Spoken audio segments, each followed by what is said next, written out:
Yesterday, Friday night, wasn't like anything I've ever experienced before.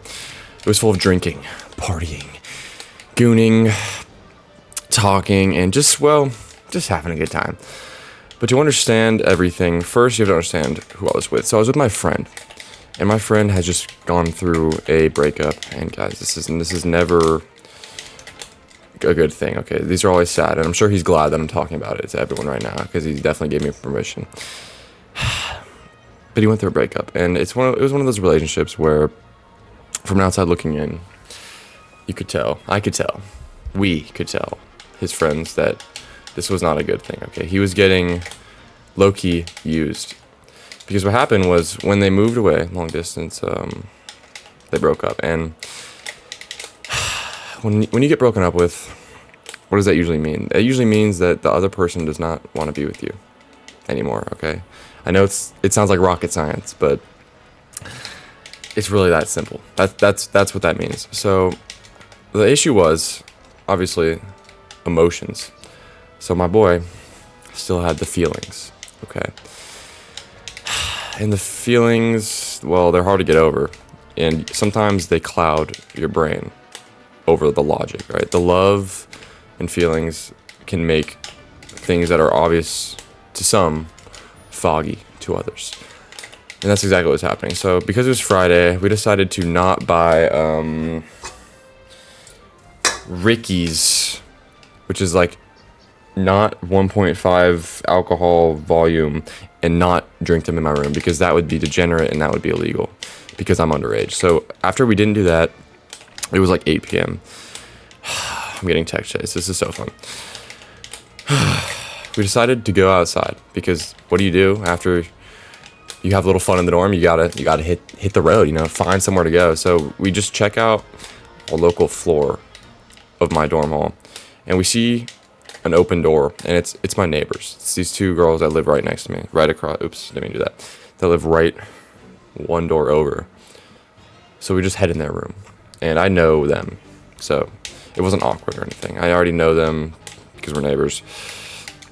And we start talking, just chatting it up, just figuring out where we finna go, finna. I use that word a lot.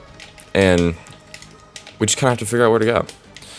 So we're talking, and then we realize that the suite right next to them, the door that's connected through the bathroom, has like fucking 20 more girls in there. So they're getting ready to go out to, like, I think the bars or something, which is like highly illegal, and I would never do that.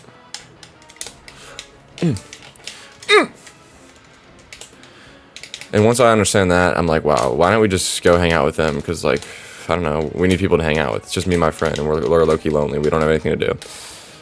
So I say kind of as a joke, let's go in their room. And then my neighbor girl was like, yeah, you should do it. I'm like, okay. So then I just walk in, and immediately I'm greeted kindly.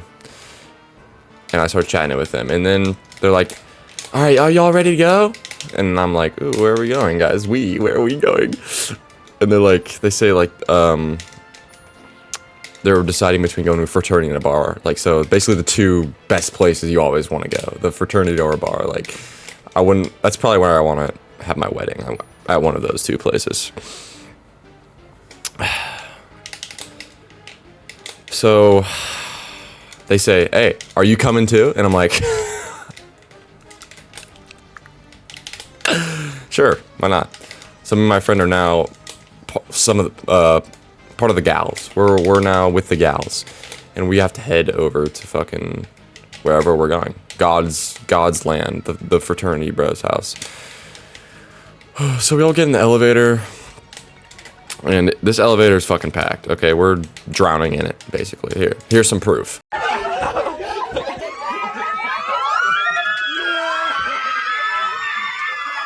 And I just had to include that because that shit was funny. And then once we start heading over to the bar, this one little one of these ladies starts like grabbing my arm a lot, and I don't like being touched. Okay, I don't like being fucking touched. I know some people that would be a dream, but no, not on my watch, you skanky bitch. Sorry. Sorry, that came out of nowhere. That came out of left field. But I understand this, and I'm like, okay, yeah. And we just keep walking. And with the frat we're going to, it was only like 5 minutes away, a 5-minute walk. So we get there pretty quick. And once we get there, there's a gigantic line out the door. And this line is straight women. Okay, there's not like a dude in sight, because, you know, that's the way the fraternities work. Like, if you're not a brother or fucking, wait, if you're not a fucking brother or fucking a brother, get the fuck out, bro. Get the fuck out. And I see this and I'm like, yeah, there's no way I'm getting let in. And I'm like, no, I'm devastated. Like, I'm heartbroken. Like, no, I don't get let into the frat house. Like, what am I gonna do with my life? I might as well just like go die. There's not really anything else good to live for. But they want to go in and they want us to go in with them. So I'm like, you know what? We might as well try to go in. That'd be funny. So they tell me to act like their gay best friend. And I'm like, that's not gonna work. I'm not doing that. I don't want to do that. So I didn't do that. But I did just try to walk in with them. And she was even like holding my arm and everything. So it was like, wow. It was like, there's no way they don't let us in, right? Look at us. Look at me. Like, I'm not a brother or fucking a brother, but if I need to, I sure can.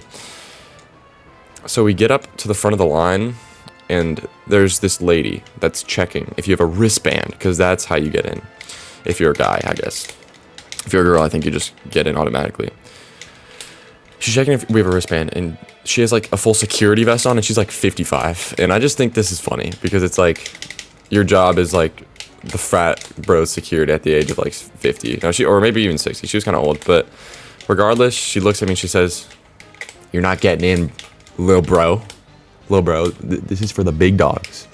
This frat house is the big leagues, and you're a little bro, and we're just gonna kick you the fuck out. Get the fuck out." And I was like, okay. I mean, I didn't really care. I didn't really want to go in anyways. Between you and me, I didn't really care. I mean, I definitely didn't fucking care at all. Like, I'm lame. I'm a nobody. But we don't get in, me and my bro. But all the ladies get in, and I'm like, okay, well, I guess this is goodbye. So we just turn around, and we're like, all right, let's find something new. No one does like Signu. Pause. Wait. And then I go in front of the frat house, and there's like a bunch of people sitting in front of the house, like on the road, on the side of the road. And I'm like, all right, let's just go talk to these people. So I just go up to this random group and they're like all female. I don't know what it is with this night, but there's like no dudes anywhere. And I just start talking to them with my friend. And I just fast forwarded into the ledge. Oopsie daisies. That's like what I did when I didn't get into the frat. I just SD'd IRL. So we start talking to them, and these are also just random people I don't know, but it's kind of fun to talk to them. And then they say, like, we have to go pee. Well, actually, they ask if we know anywhere where we can go. They can go pee, or I guess we could go pee too. I mean, that's usually how bathrooms work. There's usually one for each of the genders. But my friend goes, yeah, you can come to my dorm lobby, and there's a bathroom there. It's like right up the road, so I got you. And they're like, oh, okay, bet. So the group of like 5 turns into like a group of 3 girls, and they walk with me and my friend to go to the bathroom. And at this point, I'm on side quest on top of side quest. Like, I don't even have a main quest. I don't have a goal. I'm just doing it for, I don't know. But it was fun, and it was just, I guess, just being social. Guys, boys just want to have fun. Okay, that was all I was doing. So we're on a side quest, and we start walking, and one of the lady friends starts getting extremely close to my bro friend, if you get what I'm saying. And I mentioned that to the other 2 girls that are walking next to me, because those 2 start walking in front, and I'm walking with the other 2 people in the back. And I mentioned it. I'm like, yo, they're getting a little close, guys. They're getting a little close. And then one of the girls is like, oh, no. She has a boyfriend. And I'm like, okay, where is he at? Like, would he be okay with this? I don't know. This doesn't seem like that this would be a great thing. He would probably be happy about. And he's like, she's like, oh, he's at the bar. And I'm like, oh, this is interesting. Okay, you're a boyfriend and girlfriend that go to the same college, and you both like to go out and drink so much alcohol on Friday night, but you do it in different places that also have a bunch of other random people. So I'm sure that relationship is blossoming, but like, you know, to each their own. And then they start holding hands. And I'm like, yeah, I think this definitely counts as like micro cheating or whatever they call it, you know? But I mean, I don't know, not my business. Whatever, they can do whatever they want. And then I started explaining to this girl. And remember at the start at this video when I was talking about the breakup and how emotional abuse was low-key happening. I started telling this girl about that because, God, I'm sure my friend was so happy that I was just telling all these random people his problems. You know, actually, upon further self-reflection, I should probably stop doing that, but I already did it in this video, so we're going to keep going. Yeah, I explained that, you know, she didn't want a relationship, but she still wanted to use him as emotional support over text. Okay, because, you know, I've had that happen to me before, so I understand exactly what was going on. They don't want the commitment. They want the good that comes out of having you as a resource, but they don't want the commitment and the things they have to do in return. Like, you know, be a good girlfriend or be a girlfriend at all. So that's what she was doing. She was taking advantage of my boy and using him as emotional support. Basically, you know, it's like the free trial boyfriend thing. Boyfriend with no commitment. She was getting all the good from him without all the bad. It's just how it is. And that was happening. I explained it to those random people that I met like 5 minutes ago. And I'm sure, yeah, again, that was not a good idea, but it doesn't really matter because he was actually doing the same thing to her at the same time. So now everyone just knew. Everyone was just listening to my friend's problems, but it's okay. Actually, the whole point of me really going out was to make my friend feel better. And, well, obviously, to make a YouTube video out of this because, like, God, this is life. So I think by talking it out with other people, he actually did start feeling a little better, hopefully. Because, you know, as I said earlier, he was clouded by emotions and feelings, when really he should take a step back and understand that, you know, this new little relationship where they're not actually dating is not helping him, and it's just consuming his mind. Oh, God. But anyways, yeah, that happens, and we take him to the bathroom, and then once we get there, one of the girls leaves and is like, okay, you guys have to take them. They give us orders, okay? They say, you have to take them back to the fraternity house, okay, after they're done peeing. And I'm like, okay. Because, you know, obviously that's exactly where you want to be. If you're not at a fraternity house or at a bar, get the fuck out. Bye, Pikachu. So we say, okay, we'll do that. And we start walking there, and the 5-minute walk turns into like 45 fucking minutes because we stop every 3 seconds and we're having some good conversations. And then once we get to the fraternity house, things start heating up. Okay, all the girls we met from before that these people were walking with, sorry, there's a lot of people, it's complicated, were in front of the house. So we meet back up with their crew, basically. And, you know, we're just chatting it up more. You know, I'm doing my thing. I have a major in computer science, but, you know, minor in risonomics. Yeah. Yeah.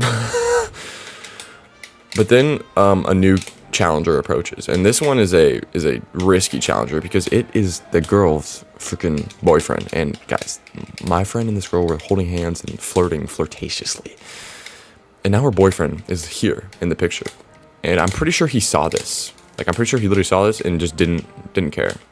Which, I mean, I guess, I don't know, open relationship, I don't know. Again, not really my business.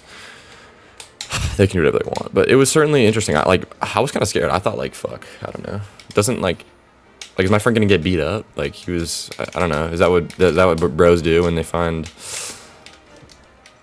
you know, their girlfriend with another man? I don't know.